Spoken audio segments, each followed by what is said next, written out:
हमने अक्सर देखा है या सुना है, जो लोग भगवान को ज़्यादा मानते हैं, भगवान की पूजा अर्चना ज़्यादा करते हैं, वो ज़्यादा दुखी रहते हैं या कह लीजिए ज़्यादा कष्टों से घिरे रहते हैं। अगर आप उनमें से एक हैं या ऐसे ही किसी को जानते हैं तो इस वीडियो को ज़रूर सुनिए।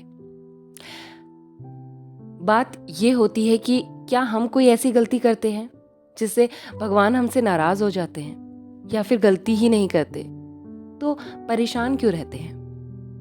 अपनी राय कमेंट में ज़रूर दीजिएगा, और अगर वीडियो पसंद आए तो लाइक एंड चैनल को सब्सक्राइब। हम मंदिर जाते हैं और अगर किसी कष्ट से घिरे हैं या किसी खुशी के माहौल में है तो आंखों में आंसू आ जाते हैं और दिल गदगद हो जाता है।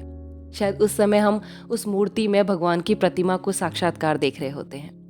हमें पूर्णतः विश्वास होता है, और प्रार्थना हमेशा इसी तरह से करनी चाहिए जिस तरह से एक छोटे से बच्चे को अपनी माँ पे पूर्णतः विश्वास होता है। वो जानता है कि अगर माँ मुझे गोदी से उछालेगी तो धरती पर गिरने नहीं देगी। आइए इस बात को एक कहानी के माध्यम से जानते हैं। एक औरत रमा भगवान में बहुत विश्वास रखा करती थी। पूजा पाठ सच्चे दिल से, व्रत पूजन हर समय। और ऐसा नहीं था कि वो अपने घर के कार्य नहीं करती, उसमें भी वो पूर्णतः निपुण थी। रमा के बेटे का एक बार एक्सीडेंट हो जाता है। इतना बुरा एक्सीडेंट कि उसे 2 दिन आईसीयू में बिताने पड़ते हैं। उसके बाद कुछ हफ्तों बाद वो घर वापस आता है। रमा का भगवान पर से विश्वास टस से मस नहीं होता। वो पूजन इसी तरह से करती। कुछ महीने बाद रमा के बेटे का फिर एक्सीडेंट हो जाता है, और इस बार चोट थोड़ी ज्यादा गंभीर लगती है, इतनी कि वो 1 हफ्ता आईसीयू में निकालने के बाद भी घर नहीं आ पाता। करीबन 1 महीना अस्पताल में रहने के बाद वो घर आता है। आसपास के लोग जब उसके बेटे से मिलने आते हैं तो कहते हैं, रमा, इतने भगवान को पूजने का मतलब ही क्या? भगवान ने तेरे को कितने कष्ट दिए। देख, तेरा जीवन दुखों से घिरा पड़ा है। तेरा बेटा 2 बार मरने से बचा है और इतनी चोटें इसको लगी। मगर फिर भी रमा का विश्वास भगवान से नहीं हटता। करीबन 6 महीने ठीक से बीत जाते हैं। फिर रमा के बेटे का एक्सीडेंट होता है, और इस बार भी चोट काफी ज्यादा लगी होती है। रमा का विश्वास डगमगा जाता है।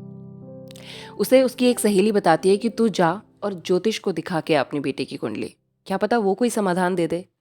कब तक भगवान के पूजा पाठ में अंधे होके काम करेगी? इस बार रमा जिस तरह से बताया था विश्वास डगमगा जाता है। ज्योतिष के पास जाती है। ज्योतिष कुंडली देखकर हैरान परेशान रमा की तरफ देख रहा होता है। रमा से पूछता है, ये कुंडली किसकी है?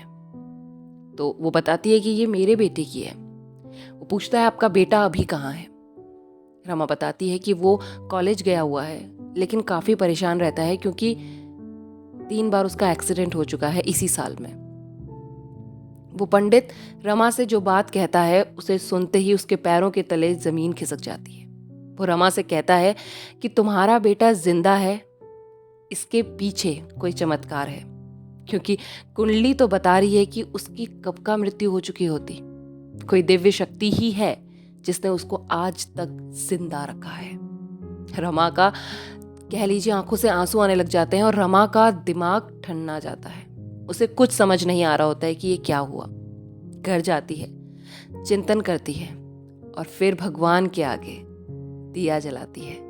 भगवान से प्रार्थना करती है, धन्यवाद करती है कि भगवान, आपने मेरे विश्वास को बनाए रखने के साथ साथ मेरे बेटे की रक्षा करी।